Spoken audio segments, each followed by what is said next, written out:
இன்றைக்கி நம்ம இரும்பு பாத்திரங்களெல்லாம் எப்படி மெயின்டைன் பண்ணுறது அப்படின்னு பார்க்கலாம். நம்ம நார்மலாக சமைச்சிட்டு இரும்பு பாத்திரத்தை வந்து கழுவி வச்சிட்டோம் அப்படின்னா அது வந்து நெக்ஸ்ட் டைம் இப்போ தோசை பாத்திரம்லாம் வந்து நம்ம நெக்ஸ்ட் டைம் தோசை ஊற்றுறப்போ ஒட்டி ஒட்டி வரும். அந்த மாதிரி இல்லாமல் இருக்கிறதுக்கு நம்ம என்ன செய்கிறதுன்னு பார்க்கலாம். நிறைய நேரம் நம்ம வந்து ஒட்டி ஒட்டி வரும் அப்படின்னு சொல்லிட்டு நம்ம வந்து இதை கழுவாமல் அப்படியே வச்சுருப்போம். ஆனால் அப்படியே வச்சுருந்தோம் அப்படின்னாலும் சில நேரத்தில் வந்து இந்த பூச்சி இருக்கிற கிச்சன்லலாம் வந்து பூச்சியெல்லாம் மேலே ஏறிட்டுருக்கோம். அதனால் எந்த மாதிரி டிப்ஸ் ஃபாலோ பண்ணால் தோசை பேனாக இருக்கட்டும் இல்லைனா கடாயாக இருக்கட்டும் அதெல்லாம் வந்து நான்ஸ்டிக் மாதிரி ரொம்பவே நல்லா ஃப்ரை பண்ணலாம், என்னன்னாலும் செய்யலாம். ஸோ அந்த மாதிரி எப்படி நம்ம இதை வந்து நம்ம மெயின்டைன் பண்ணுறது அப்படின்னு இந்த வீடியோவில் பார்க்கலாம்.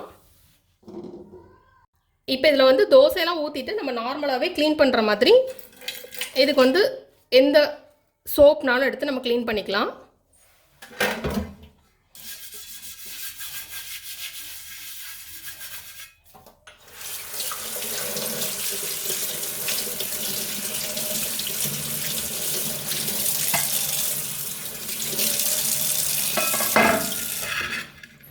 அதே மாதிரி நான் இப்போ இந்த இரும்பு கடாயையும் க்ளீன் பண்ண போகிறேன். இதுவும் நம்ம குக் பண்ணி முடிச்சுட்டு நம்ம இதை க்ளீன் பண்ணிடலாம். அப்படி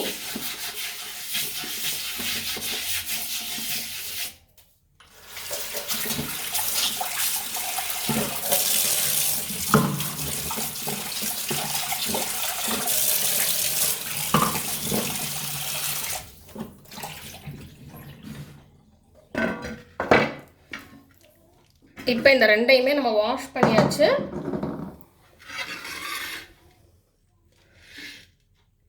இப்போ இதை வாஷ் பண்ணி முடிச்சுட்டு நம்ம ஏதாவது கிளாத் வச்சு க்ளீன் பண்ணிடலாம். இந்த மாதிரி ஒரு கிளாத் வச்சு நம்ம இதை ஃபுல்லாக கம்ப்ளீட்டாக தொடச்சி எடுத்துடலாம்.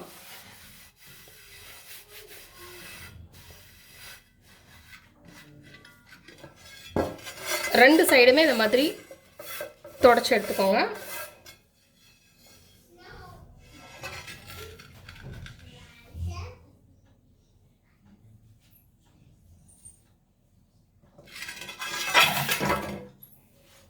இப்போ இந்த கடாயையும் இதே மாதிரி தொடச்சிடலாம்.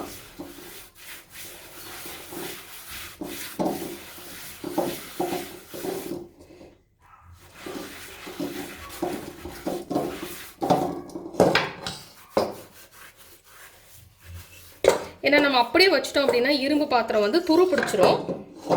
அதனால் நம்ம இந்த மாதிரி தொடச்சிடலாம். ஃபஸ்ட்டு நல்லா ட்ரையாக துடைக்கணும். உங்களுக்கு ரொம்ப ட்ரையாக துடைக்க முடியல அப்படின்னா நீங்கள் வந்து இந்த ஸ்டேஜில் அடுப்பில் வச்சிடலாம். அடுப்பில் வச்சு ஒரு 2 நிமிஷம் நல்லா ஹை ஃப்ளேமில் வச்சிங்க அப்படின்னா தண்ணியெல்லாம் வந்து காஞ்சிரும். அதுக்கப்புறம் நம்ம எடுத்து நெக்ஸ்ட் ஸ்டெப் போக ஆரம்பிச்சிடலாம். இப்போ நம்ம இதில் கொஞ்சமாக எண்ணெய் சேர்த்துடலாம். இதில் வந்து நம்ம தோசைக்கு வந்து நான் யூஸ்வலாக நல்லெண்ணெய் யூஸ் பண்ணுறதுனால நான் நல்லெண்ணெய் சேர்க்க போகிறேன். உங்களுக்கு எந்த ஆயில் ஃப்ளேவர் பிடிக்குமோ நீங்கள் அதை சேர்த்துக்கலாம். ஆனால் கடலெண்ணெய்லாம் சேர்த்தோம் அப்படின்னா சில நேரத்தில் எறும்புலாம் வரும். நல்லெண்ணெய்க்கு வந்து எறும்பு அவ்வளோவா வர்றதில்லை. அதனால நான் வந்து எப்போவுமே நல்லெண்ணெய் தான் சேர்ப்பேன்.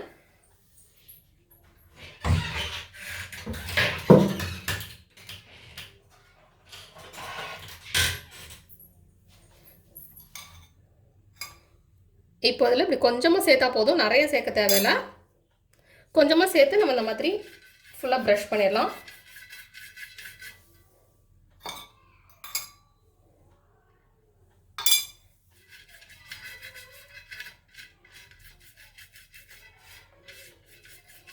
இது இந்த சைடு மட்டும் நம்ம ப்ரஷ் பண்ணால் போதும், பின்னால் உள்ள சைடெலாம் ப்ரஷ் பண்ண வேண்டாம்.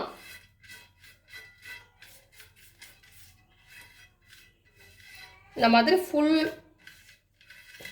தோசை சட்டியை நம்ம வந்து இந்த மாதிரி ப்ரஷ் பண்ணிடலாம். இப்போ இதை நார்மலாக நம்ம ஸ்டோர் பண்ணுற இடத்துல வச்சு நம்ம பாத்திரத்தை ஸ்டோர் பண்ணிக்கலாம். அதுக்கப்புறம் நெக்ஸ்ட் டைம் நம்ம தோசை வந்து நம்ம எடுத்து சுடுறப்போ எப்பவும் போலவே தோசை வந்து நல்லா வரும், கீழே ஒட்டாமல் வரும். இதே மாதிரி இப்போ இந்த கடாயையும் நம்ம பண்ணிடலாம்.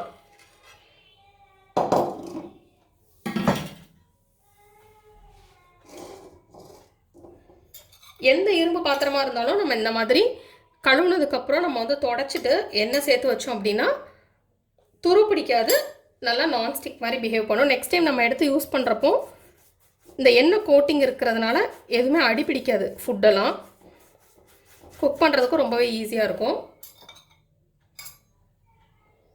லேசாக ஒரு லேயர் ஆயில் இருந்தால் போதும், ரொம்ப நிறைய ஆயில் போடணும்னு தேவையில்லை. லேசாக ஒரு கோட்டிங் மட்டும் போதும்.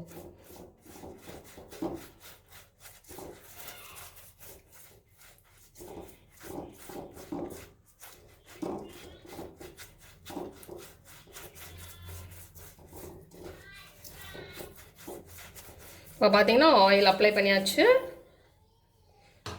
இது வந்து நெக்ஸ்ட் டைம் யூஸ் பண்ணுறப்போ ரொம்ப நல்லாயிருக்கும். நீங்கள் இந்த மாதிரி ட்ரை பண்ணி பாருங்கள். இந்த டிப்ஸ் உங்களுக்கு பிடிச்சிருந்ததுன்னா இந்த வீடியோ லைக் பண்ணுங்கள். உங்கள் ஃப்ரெண்ட்ஸோட இந்த வீடியோ ஷேர் பண்ணுங்கள். மறக்காம இந்த சேனலுக்கு சப்ஸ்கிரைப் பண்ணுங்கள்.